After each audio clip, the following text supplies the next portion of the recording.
Сәлем Қазақстан, сіздермен Нұржан Оспан. Онлайн каналына қош келдіңіздер. Бүгін біз Өнер қырандары театрының Наурыз көше 2 атты мерекелік концертінде қонақтамыз. Концерттің басталуына шамамен 4 сағаттай уақыт бар. Сахнаның төрінде не болатындығын сіздер Өнер қырандары театрының YouTube арнасынан көре аласыздар. Ал бүгін біз сіздерге сахнаның сыртында не болатындығын көрсетеміз. Ендеше бізбен бірге болыңыздар. Кеттік. Дәл қазір дайындық қызу үстінде. Бұл жолда Өнер қырандары сіздер үшін керемет тосын сый дайындап қойған. Соны ұмытпаңыздар.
Жер жыртатын трактор алайық жатқан ғой енді. Трактор не сөз? Наурызға қандай ұсыныс деймін, проблема емес. Енді мына жер жыртатын бұған мен ұсынысымды айтып жатқан. Ұсыныс керек, ұсыныс. Мен. Қош енді. Қош. Неге не бар сіздейсіз? Ұсыныс болғанда енді мына өзі қазір тыныш заманда бір керемет жаймашуақ кезде өмір сүріп жатырмыз ғой, айтады ғой әлгі қой үстінде не жұмыртқалаған заман. Анау не дейді? Ой, бір құс бар ғой. Ой, сол туралы ән бар ғой. Кім Сүйінбай? Сүйінбайды кім ана шәкірт айтады? Сүйінбай бабам шәкірт. Соның шәкірті. Соның шәкірті. Соның шәкірт. Келен Әзібаевтың шәкірті. Алтынбек Қоразбай. Алтынбек Қоразбаевтың шәкірті. Ой, ұзақтағысы. Сәкен Майғазиев. Қасында тұрады соның. Кенже. Ой, үшіншісі Мейрамбек Беспаев айтады. Мейрамбек. Оның айтатын әні бар ғой сол туралы жаңағы.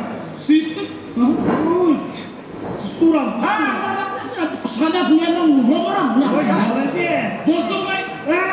Қой үстінде бозторғай жұмыртқалаған заман ғой. Әңгімен сканлор қыз жіберді ғой да. Бүкіл тарихты көтеріп ата-бабамыздың бәрін есімізге түсіріп кеткен.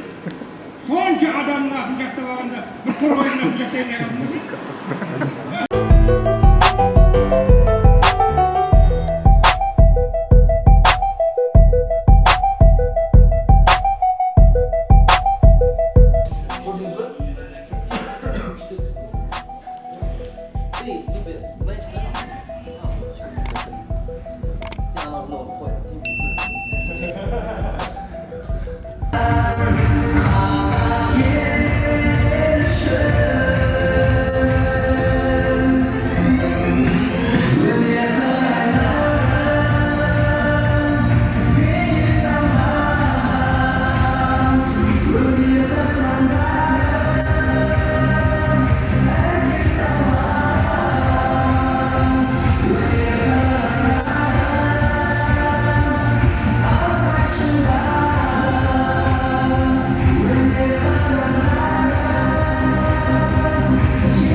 Міне достар, тағы да мән мағынаға, керемет күлкі, әзіл қалжыңға толы тағы да бір кеш аяқталды. Міндетті түрде YouTube арнамызға жазылуды ұмытпаңыздар. Өнер қырандары сіздермен бірге. Сізде біздермен бірге болыңыздар. Лайк басып, подписаться батырмасын басуды ұмытпаңыздар. Қош, сау.